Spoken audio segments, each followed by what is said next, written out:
আমাদের দুই বোনের পড়াশোনা ছিনিয়ে নিয়েছেন স্বৈরাচারীরা, তাই জন্য এই দাবিগুলো আমি তারেক রহমান চাচ্চুর সাথে বলবো। আমি দেশের বাইরে যাব না, দেশের বাইরে আমার কোনো ঠিকানা নাই। এই দেশই আমার ঠিকানা, এই দেশের মাটি ও মানুষই আমার সব কিছু। কাজে আমি দেশের বাইরে যাব না। আমি শুধু দলের নির্দিষ্ট নেত্রী নয়, আমি সারা বাংলাদেশের নেত্রী। দেশনেত্রী বেগম খালেদা জিয়ার একটা বক্তব্য, গোপালগঞ্জ জেলা থাকবে না, বুঝেছেন? গোপালগঞ্জ জেলা বদলিয়ে দেব। আমি দেশনেত্রী বেগম খালেদা জিয়াকে খুব ভালোবাসি। আমার বাবা দেশনেত্রী বেগম খালেদা জিয়ার জন্য অনেক আন্দোলন করছেন 17টা বছর। আমার বাবা ত্যাগী নির্যাতিত নেতা। তারেক রহমান চাচ্চুর সাথে দেখা করতে, আর আমি দেশনেত্রী বেগম খালেদা জিয়াকে খুব ভালোবাসি, তাই জন্য এখন আসছি। যে সময় তারেক রহমান চাচ্চু আসবে তখন দেখা করব। আমার আম্মু খালেদা জিয়ার মতন শ্বাসটা দিয়ে দিয়েছে। তারেক রহমান চাচ্চুর উনি মানুষকে সম্মান দেয়। তিনি অনেক ভালো মানুষ, তার কথাগুলো অনেক ভালো লাগে। আমি তারেক রহমান চাচ্চুর বক্তব্য দিতে পারি, সেটি হলো, আজ বিএনপির প্রতিজ্ঞা দেশের মানুষের কাছে, আসুন আমাকে ভোট দিতে হবে এমন কোনো কথা নেই।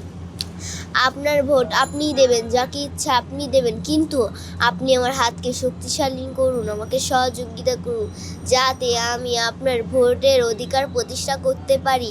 Take back Bangladesh. তারেক রহমান চাচ্চুর কাছে চাই আমি ওনার সাথে দেখা করব। আমার একটা দাবি আছে, সেটা বলবো। আমার দাবি আমার বাবা 17টা বছর মিথ্যা মামলায় জেল খেটেছেন, সেটাই আমার দাবি।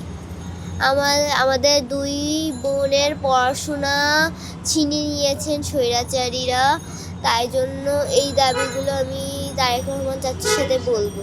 বাবাকে মিথ্যা মামলা দিয়ে বহিষ্কার করছে, সেটা বলবো। আমার বাবা অনেক দেশনেত্রী বেগম খালেদা জিয়ার জন্য অনেক আন্দোলন করেছেন, অনেক নির্যাতনের শিকার হয়েছেন। আমার বাবা সত্য কথা বলাতেই মিথ্যা মামলায় জেল খাটছেন, এটা আমরা তো মানতে দেব না। কেন আমার বাবা সত্য কথা বলাতেই মিথ্যা মামলায় জেল খাটবে? দেশনেত্রী বেগম খালেদা জিয়াকে আমার মেয়ে যেদিন থেকে হাঁটা শিখেছে সেদিন থেকে কিন্তু খালেদা জিয়াকে ভালোবাসে, এবং ওনার ওই শ্বাসটাই সে পছন্দ করে। আর তারেক রহমানের কোনো বক্তব্য শুনলে সে টিভির সামনের থেকে সরে না, যে উনি তারেক রহমানকে ভালোবাসে। এবং সে যখন 5 বছর বয়স তখন থেকে কিন্তু মিছিলে যায়, দলের একটি মিছিল হলে তখন কিন্তু যায় সবসময়ের জন্য। আমার বাড়ি যে পরিমাণ আওয়ামী লীগের লোক নির্যাতন করেছে, এবং আমার বড় ভাই জেল খেটেছে, আমার বড় বোন জেল খেটেছে এই আন্দোলন সংগ্রামের সময়, আমি বহুবার জেল খেটেছি।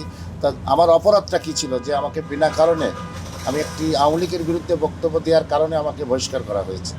এই বহিষ্কারের প্রত্যাহারের দাবিতে, এবং আমার মেয়ে এটা মেনে নিতে পারেনি। আমার মেয়ের বক্তব্য হচ্ছে যে, বাবা তুমি এত কিছু ত্যাগ স্বীকার করার পরেও তোমার পরে কেন অন্যায় বিচার করলে? আমি এটা দলের যে প্রধান, বিএনপির ভারপ্রাপ্ত চেয়ারম্যান জননেতা জনাব তারেক রহমান চাচ্চুর কাছে আমার এই দাবি আমি এটি শুনবো, যে আমার আব্বুর অপরাধ যদি থাকে তাহলে যে শাস্তি দেবে সে শাস্তি মেনে পেতে নেবে, আমার পরিবার মেনে নেবে।